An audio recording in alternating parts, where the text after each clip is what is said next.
ফুলজানির এলাকার কারি ইব্রাহিম রহমতুল্লাহ আলাইহি, ফয়ুজ বারাকাত নিয়া চরমনাইয়ের ইসহাক রহমতুল্লাহ আলাইহি গোটা দুনিয়ার মধ্যে আলো জ্বালাইলো। এরপরে কুতুবুল আলম কালুমনি কত কোটি কোটি মানুষ রে, পথ হারা মানুষগুলোকে আমার মালিকের সাথে মিলায় দিল। চরমনাই রে পাগল বনি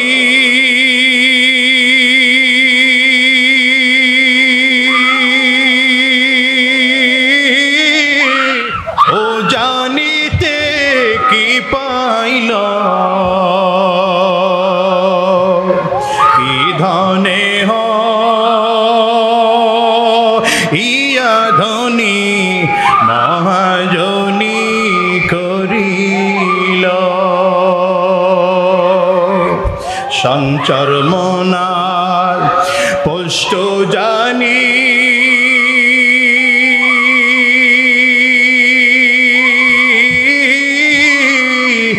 জেনে না ভাই ঠিকানা,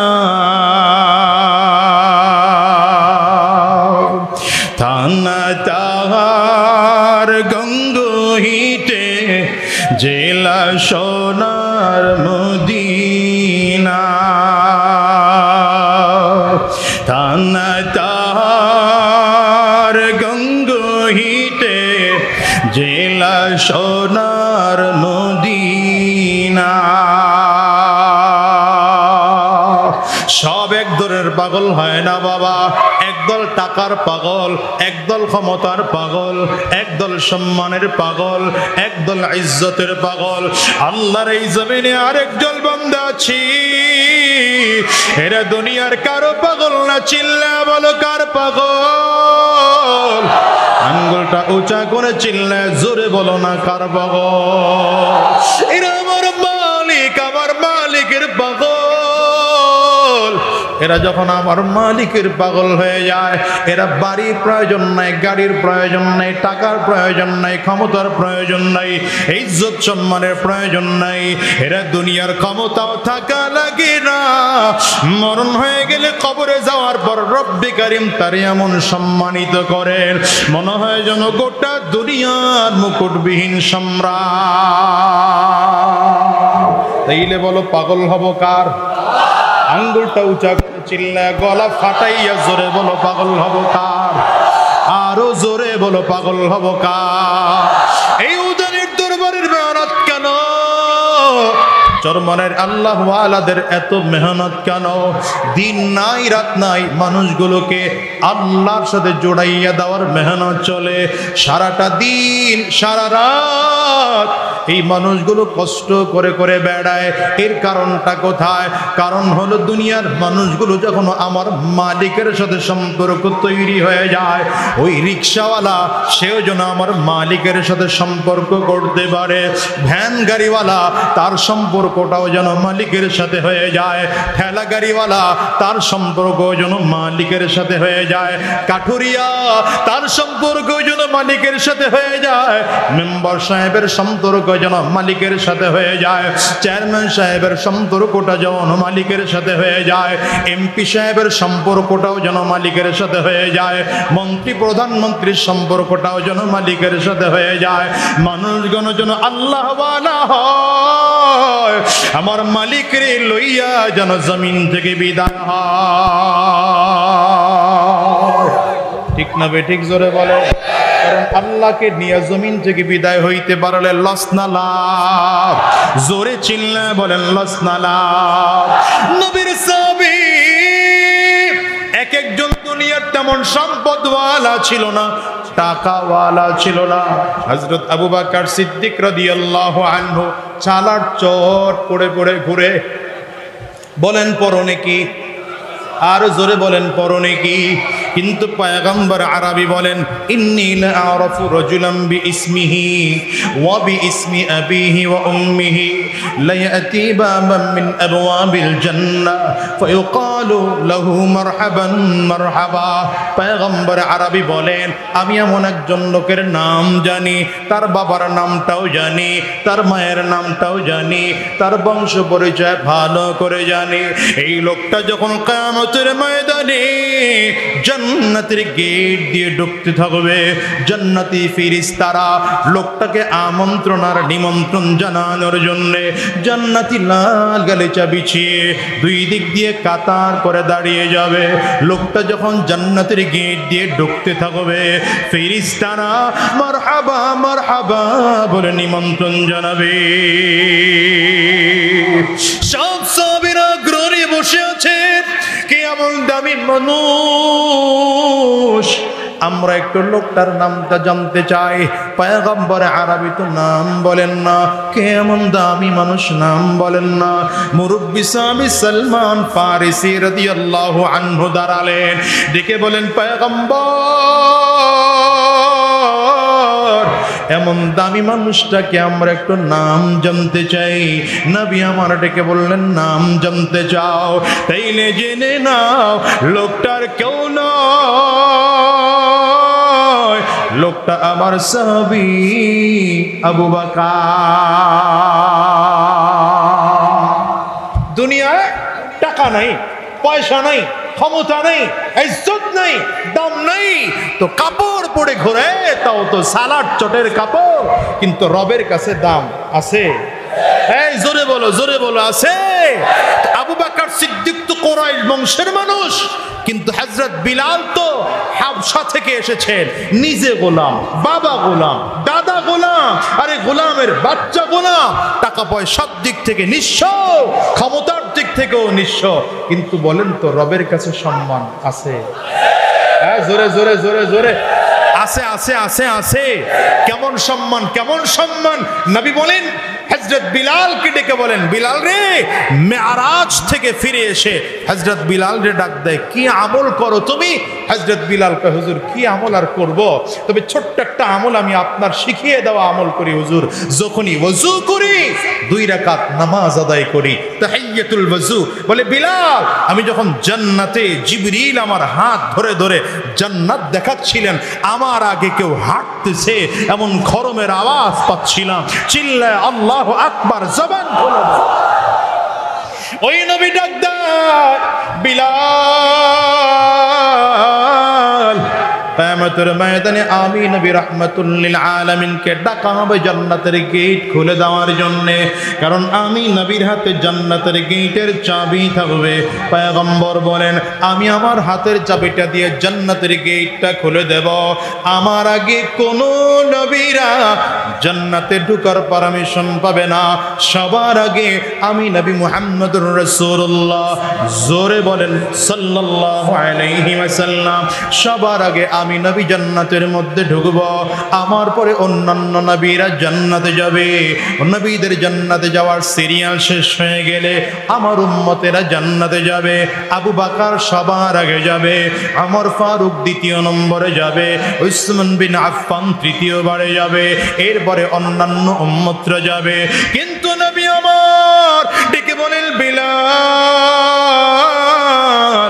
আমি নবী যেই সাওয়ারিতে আরোহণ করে সর্বপ্রথম জান্নাতে ঢুকব, সেই সাওয়ারির লাগাম ধরে ধরে তুমি বিলাল আমি নবীর আগে জান্নাতে যাইবা। কথা কন না, দুনিয়াওয়ালার দাম না ইমানদারের দাম। ইমানদারেরা দুনিয়াতেও জিরো, আখিরাতেও জিরো। হ্যাঁ, আখিরাতে জিরো, দুনিয়াতে হয়তো জিরো থাকতে পারে, টাকা নাই, হয়তো পয়সা নাই, হয়তো ক্ষমতা নাই, কিন্তু দুনিয়াতে জিরো হলেও রব বলেন তোরে আমি আখিরাতে জিরো রাখবো না, আখিরাতেও তোরে হিরো বানায় দেব। কিন্তু আমরা তো তাকায় দেখি আরো চমৎকার, যারা আল্লাহর দ্বীনের রাস্তায় চলে, যারা আল্লাহর কোরআনের রাস্তায় চলে, আল্লাহ তাদেরকে দুনিয়াতেও হিরো বানায় দেয়, আখিরাতেও হিরো বানায় দেয়। আর ওই চাঁদাবাজ সন্ত্রাস, দুর্নীতিবাজ, এরা দুনিয়াতে যতই হিরো সাজতে চায়, যখন জিরো বানায় এমন জিরো হইয়াই যায়, নিজের জন্মভূমিতে থাকতে পারে না, সব রেখা পালাতে হয়। অল্প দিনের হিরো, কথা কয় দিনের হিরো, এই অল্প দিনের হিরো। আমরাও কি অল্প দিনের হিরো হতে চাই না, স্থায়ী হিরো হতে চাই? এই জন্য নবীজি দোয়া শিখিয়েছেন, রব্বানা আতিনা ফিদ দুনিয়া হাসানা। বলেন, রব্বানা আতিনা ফিদ দুনিয়া হাসানা ওয়া ফিল আখিরাতি হাসানা ওয়া কিনা আযাবান নার। নবীজি দোয়া শিখিয়েছেন, আল্লাহ রব্বানা আতিনা ফিদ দুনিয়া হাসানা, আল্লাহ দুনিয়া আমারে গরিব রাখো না, দুনিয়া খারাপ রাখো না, দুনিয়ার যত ভালো ভালো নেয়ামতগুলো আছে সেগুলো আমারে দাও। ওয়া ফিল আখিরাতি হাসানা, আখিরাতেও ভালো ভালো নেয়ামতগুলো আমারে দিও। তবে রব্বি কারীম, দুনিয়ায় যে ভালো ভালো নেয়ামত দিয়েছো আমি দুনিয়ায় থাকা অবস্থায় ভোগ করেছি, তুমি আবার এর বিনিময়ে রাগ কইরা জাহান্নামে দিও না, জাহান্নামের আযাব থেকে আমাদের সকলরে মুক্তি দিয়ে দিও। দোয়া শিখায় গেছেন তো নবী, কি কথা কান না কেন? তাহলে হুজুররা এমপি হইলে সমস্যা, মাসতে কয়তো মেম্বার হইলে সমস্যা, চেয়ারম্যান হইলে সমস্যা। এখন অনেকেই বলবে হুজুর মুফতি কারি, মুফতি ওমর ফারুক ইব্রাহিমি সাহেব বিশাল খানদানের একজন আলেম, তিনি বিশাল বড় মাদ্রাসার মুহাদ্দিস, বাড়িধারার মতো মাদ্রাসার মুহাদ্দিস ছিলেন, বড় প্রধান মুফতি ছিলেন, ওনার মতো বড় আলেম কেন আমাদের এলাকায় এমপি হওয়ার জন্য এসেছে? মনে হয় হুজুরের এমপি হওয়ার লোভ জাগছে। আমি বলি না রে বাবা, বুঝো নাই, এমপি হওয়ার লোভ জাগে নাই। তিনি চিন্তা করেছেন মাদ্রাসায় যা পড়ায় ওই কোরআন দিয়া গোটা সমাজ চালাতে চায়। কথা কয় না, কথা কয় না। তাহলে মুফতি ওমর ফারুক ইব্রাহিমি সাহেবেরও দরকার আছে না নাই এমপি হওয়ার? জোরে বলেন, জোরে বলেন, দরকার আছে না নাই এমপি হওয়ার? এখানে যতজন মানুষ আছে আপনাদের কাছে আমি জিজ্ঞাসা করি, যদি আগামীর দিনে ইসলাম বাংলাদেশে কায়েম করার জন্য মুফতি ওমর ফারুক ইব্রাহিমি সাহেবকে কোনোভাবে কোনোদিন সমর্থন দিতে হয়, তৈয়ার আছে তো? যদি ভোট দিতে হয় তৈয়ার আছে তো? যদি পাশে থাকতে হয় তৈয়ার আছো তো? যদি মিছিল দিতে হয় তৈয়ার আছো? যদি ওলামায়ে কেরামদের ডাকে তোমাদের রাজপথে নামতে হয় রাজপথে নামবা, রক্ত দিতে হয় রক্ত দিবা, যদি ইসলাম কায়েমের জন্য জীবনটাও দেওয়া লাগে, কারা কারা তৈয়ার আছো? বসে নয় দাঁড়িয়ে আমার আল্লাহ তাআলাকে দেখাও। এই জাতি বারবার করে প্রতারিত হয়েছে, জাতি চোরের হাতে পড়েছে, ডাকাতের খপ্পরে পড়েছে, আর আমরা চোর ডাকাতের খপ্পরে পড়তে চাই না, ভালো মানুষদের কাছে দেশটা দিতে চাই। নেতাও পালায়, কর্মীও পালায়, কিন্তু এই মিয়া বউ না, আমরা আশা করি আমাদের নেতাও পালাবে না, কর্মীও পালাবে না, আমরা পালাবো না। দুই হাত তুলে বলো চিল্লায় ঠিক কিনা? কষ্ট হয়, কষ্ট হয়, কষ্ট হয়। পাগল হব কার? জোরে বলেন, জোরে বলেন, জোরে বলেন। এই রাজনীতি আমাদের কাজটা কি? আমাদের কাজটা কি বলেন তো? এই মাহফিল, এই ওয়াজ মাহফিল উদ্দেশ্য কি? এই মাদ্রাসা উদ্দেশ্য কি? উজানের মতো জায়গায় এত বিশাল মাদ্রাসা, হাজার হাজার ছাত্র, চরমনাই মাদ্রাসা, হাজার হাজার ছাত্র, বড় বড় আল্লাহ ওয়ালাদের এলাকায় হাটহাজারিতে যাবেন হাজার হাজার ছাত্র, ফরিদাবাদ যাবেন হাজার হাজার ছাত্র, মাদারীনগর যাবেন হাজার হাজার ছাত্র। আমাদের বড়রা এত বড় বড় মাদ্রাসা প্রতিষ্ঠা করেছেন, খানকাহি মেহনত করেছেন শেখে চরমনাই। আরে ভাই, স্বর্ণের চামচ মুখে দিয়ে যিনি জন্মগ্রহণ করেছেন, চাইলে সারা বছর বসে বসে খেতে পারেন। আমি তো বলি শায়েখে চরমনাই সে শুধু পীরগিরি ছেড়ে দিক, এদেশে বয়ান ফয়ান করা বন্ধ করে দিয়া শুধু ব্যবসা বাণিজ্য করুক। শায়েখে চরমনাইয়ের যে ইটের বাটা আছে আর যে কোম্পানি আছে, এটা জিনিয়া যদি পড়ে থাকেন বছরে কোটি কোটি টাকার বিজনেস করা সম্ভব। এটা বাদ দিয়া আপনাদের এখানে আসে কেন? ওই দুপুরবেলা এক প্রোগ্রাম, ঘুম থেকে উঠা আরেক প্রোগ্রাম, বিকালে আরেক প্রোগ্রাম, সন্ধ্যায় আরেক প্রোগ্রাম, ওখানে অফিস উদ্বোধন, বাদ মাগরিব আরেক প্রোগ্রাম, বাদ এসা আরেক প্রোগ্রাম, এরপরে শেষে গিয়া আবার আরেক প্রোগ্রাম। আরে সে মানুষ তো একই ব্যক্তি, প্রতিদিন 7টা 8টা করে প্রোগ্রাম, ঘাম শুকাইতে পারে না, আবার ঘাম শুরু হয়, মাথার ঘাম টপ টপ করে পায়ে পড়ে, কাপড় পরিবর্তন করার সময়টুকু হয় না। উদ্দেশ্য কোথায়? উদ্দেশ্য হলো গোটা জাতি যেন আল্লাহ ওয়ালা হয়ে যায়, দিনদার হয়ে যায়, ইমানদার হয়ে যায়, রাজনীতিবিদ গুলাও যেন চুরি ছেড়ে দেয়। কি কথা বলেন না? আমাদের দরকার ছিল না তো, আমাদের দরকার ছিল না, আমাদের দরকার ছিল না। আমরা হাদিসের মসনদেই ভালো ছিলাম, আমরা এই যে ওয়াজ মাহফিলের মঞ্চে ভালো আছি, আমরা মসজিদের মেম্বারে ভালো আছি, কিন্তু আমরা যখন দেখি তোমাদের কাছে দেশ দিলে তোমরা দেশ বিক্রি করে খাও। হ্যাঁ, তোমাদের কাছে দেশ দিয়ে দেখছি তো, 54 বছর দিয়ে দেখেছি, দেশ বিক্রি করে খেয়েছো তোমরা। কি কথা বলেন না কেন? তোমরা দেশ বিক্রি করে খেয়েছো, শুধু খাও নাই, বেঁচে বেঁচে খালি আরেক দেশে উঠেছ। কথা বলেন। আমরা দেখেছি নিজের পেট তো ভরে, শালির পেটও ভরায়। আস্তে কয়, আস্তে কয়। নিজের অ্যাকাউন্টে টাকা রাখার মতো আর সুযোগ নেই। এখন কার অ্যাকাউন্টে রাখছে? আরে বউয়ের নামে, শালির অ্যাকাউন্ট। আমাদের বাংলাদেশের বিগত দিনের ইতিহাস বলছি, আমাদের বাংলাদেশের নাকি তাকে নিয়ে লেখালেখি হয়েছে, খুব সৎ এমপি সে। কি এমপি? সৎ এমপির অবস্থা শোনাবো একটু? হুজুর শোনাবো, অনুমতি দেন তো। সৎ এমপির উদাহরণ হলো এমন, সে নির্বাচনের আগে একবার যখন, সৎ এমপি চিনেন নাই আপনারা? খেলোয়াড় সাহেব, খেলোয়াড় সাহেব। আরে নামিয়া বুঝাই না, পিডানি পিডানি ছক্কা পিডায় যে এই লোক, নাম কইলাম না আর কি, রাখেন না, কোন রাফি রুফি বাদ দেন। আমি খালি নামটা কয়ে আর গেলাম না, কারণ আমার অভ্যাস রোগীর নাম আমি বলি না, রোগের নাম বলি। ভাই রোগীর সাথে আমাদের কোনো দ্বন্দ্ব নাই তো, কথা বলেন না কেন? রোগীর সাথে আমাদের কোনো দ্বন্দ্ব আছে? যারা এদেশে চুরি করেছে ওরা যদি চুরির সম্পদগুলো ফেরত দিয়ে দেয়, ফেরত দিয়ে যদি পাক্কা সাচ্চা খালিস দিলে তওবা করে, তো ওরে আমার কাছে টানতে কোনো অসুবিধা নাই তো। কি কথা বলেন না কেন? কিন্তু বলবো যদি ফেরত না দাও, চুরি যেমন করছিলে, আরে এদিকে তাকান, শায়েখের চরমনে হয় না স্টেজে উঠবো মিয়া, এদিকে তাকাই রয়েছে, আমার দিকে তাকান। হ্যাঁ, যদি চুরির সম্পদগুলো ফেরত না দেন আর খালি চুরি করতেই থাকেন, এখনো যদি চুরি করার স্বপ্ন দেখেন, 24-এর পরেও যদি কেউ চুরি করার স্বপ্ন দেখে, চাঁদাবাজির স্বপ্ন দেখে, খোদার কসম ওর হাত ভেঙে দেওয়া হবে। তো বলছিলাম প্রিয় ভাই, এই যে আমাদের কাজটাই হচ্ছে এটা, আমাদের কাজ হলো এদেশের তোমরা ভালো আছো, তোমরা ক্ষমতা চালাও না, কিন্তু যখন দেখি তোমরা দেশটা চালাতে গিয়ে চুরি করো, ডাকাতি করো, বাটপারি করো, ছিনতাই করো, খুন করো, রাহাজানি করো, তখন আমরা মসজিদের মেম্বার থেকে নেমে আমাদেরও রাজনীতিতে ঢুকতে হয়। পীরগিরির খানকা বাদ দিয়ে আমাদেরকেও রাজনীতি করতে হয়, হাদিসের মসনদ বাদ দিয়ে আমাদেরকেও রাজনৈতিক ময়দানে নামতে হয়। আর জানো, উলামায়ে কেরাম যদি একবার মনে প্রাণে নেমে যায় তো বাতিল দাঁড়াতে পারে না। জাল হক জাহাকাল বাতিল, বাতিল এসেছে তো হক এসেছে, বাতিল অটোমেটিক দূরে চলে যায়। দিন সূর্য উঠলে রাত থাকে না, আলো আসলে অন্ধকার থাকে না, হক আসলে বাতিল থাকে না। আমার বিশ্বাস এবারে পরিবর্তন আসবে ইনশাআল্লাহ। আমি তো তাকিয়ে দেখছি, আপনারা কে কি মনে করেন জানি না, আমি তো তাকিয়ে দেখছি বাংলার আকাশে ইসলামের সূর্যোদয়ের পূর্বাভাস দেখা যাচ্ছে। বাংলার বাতাসে বাতাসে ইসলামের সুঘ্রাণ পাওয়া যাচ্ছে। তবে উজানির মানুষ, আপনাদেরকে বলবো, সব থেকে বড় দায়িত্ব আপনাদের।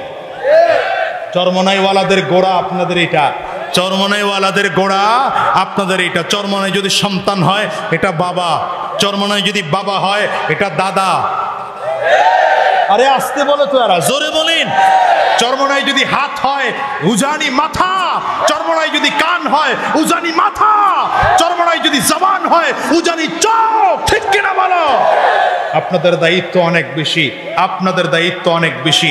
এখানে যতজন মানুষ এসেছেন, আগামীর দিনে মুফতি ওমর ফারুক ইব্রাহিমী সাহেবকে সংসদে পাঠানোর জন্য যা যা করা লাগে প্রত্যেকে দায়িত্ব নিয়ে করবো ইনশাআল্লাহ, দায়িত্ব নিয়ে করবো। কারা কারা তৈয়ার? হাতগুলো তুলে দেখাও।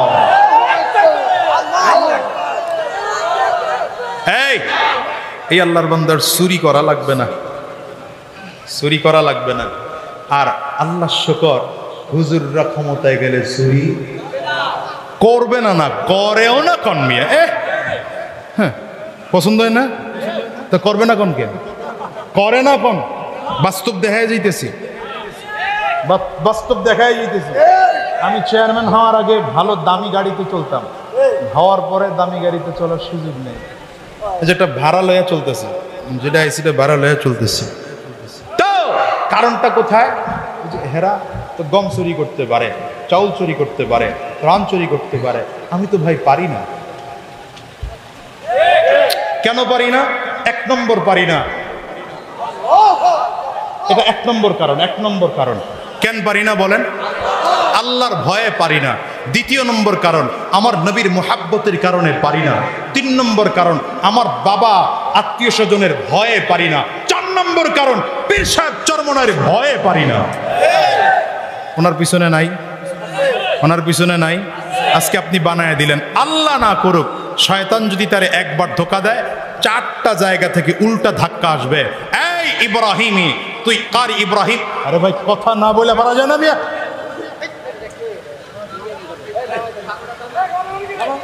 একবার শয়তানের ধোকা আসলে 4বার উল্টো ধাক্কা আসবে। এই আমার ফারুক, তুই তো কার ইব্রাহিম রহমতুল্লাহি আলাইহির সন্তানদের মধ্যে একজন, তুই তো পীর সাহেব চরমনায়ের আদরের মধ্যে অন্যতম একজন স্নেহবান মানুষ। তোকে তো উজানির মানুষগুলো বিশ্বাস করেছে, কচুয়ার মানুষগুলো বিশ্বাস করেছে। চুরি করা যাবে না, ডাকাতি করা যাবে না, মানুষের হক নষ্ট করা যাবে না, মানুষের সাথে চিটারি বাটপারি করা যাবে না। শয়তান একবার ধোকা দিলে আপনাদেরই সততা, বিশ্বাস, মুহাব্বত, ভালোবাসা, তার বংশ, তার আদাত, তার অভ্যাসটাকে 1000 বার ফিরিয়ে রাখবে। ঠিক কিনা বলেন? আমাকে একজন বের করে দেখান এমন, আমাকে একজন বের করে দেখান আপনাদের এলাকার এমন যাকে শয়তান একবার ধোকা দিলে 4 বার আরেক দিক থেকে ফিরায় রাখতে পারে? আছে? আছে? শয়তান একবার হ্যাঁ, আচ্ছা, শয়তান একবার ধোকা দিলে তো উল্টা উল্টা নেতারা আরো 4 বার করে পায়। নেতা কিছু তো খাওয়া লাগে, কর্মীরা কি কয়? নেতা আমার জন্য বাজারটা ছাইড়া দেন। শয়তানের ধোকার সাথে আরো যোগ হয়েছে, কথা বলে না, শয়তানের ধোকার সাথে যোগ হয়েছে। কি ঠিক না বেঠিক? জোরে বলেন। তাইলে এমন ভালো মানুষের দরকার আছে না নাই? জোরে বলো। ওয়াল্লাযীনা আমানু আশাদ্দু হুব্বাল লিল্লাহ। এই জন্য বলেছি ওয়াল্লাযীনা আমানু আশাদ্দু হুব্বাল লিল্লাহ।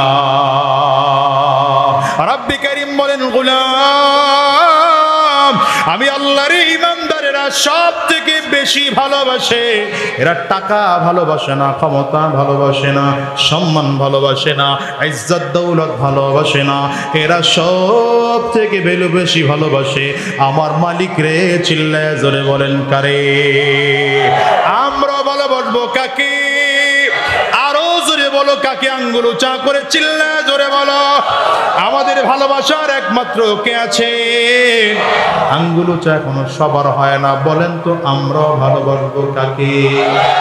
টাকা মোহাব্বত করি না, সম্পদ মোহাব্বত করি না, ক্ষমতাকে মোহাব্বত করি না।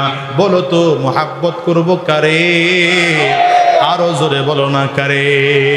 এই জন্য ঘর ছাড়ার প্রয়োজন হলে ঘর ছাড়তে রাজি, বাড়ি ছাড়ার প্রয়োজন হলে বাড়িও ছাড়তে রাজি, সম্পদ ছাড়ার প্রয়োজন হলে সম্পদও ছাড়তে রাজি, বিবি ছাড়ার প্রয়োজন হলে বিবি ছাড়তে রাজি, সন্তান ছাড়ার প্রয়োজন হলে সম্পদও ছাড়তে রাজি, ক্ষমতা ছাড়ার প্রয়োজন হলে ক্ষমতাও ছাড়তে রাজি, সম্পদ ছাড়ার প্রয়োজন হলে সম্পদ ত্যাগ করতে রাজি, সব ছাড়তে রাজি, আমার মালিক ছাড়তে রাজি না, আমার মালিক ছাড়তে রাজি না।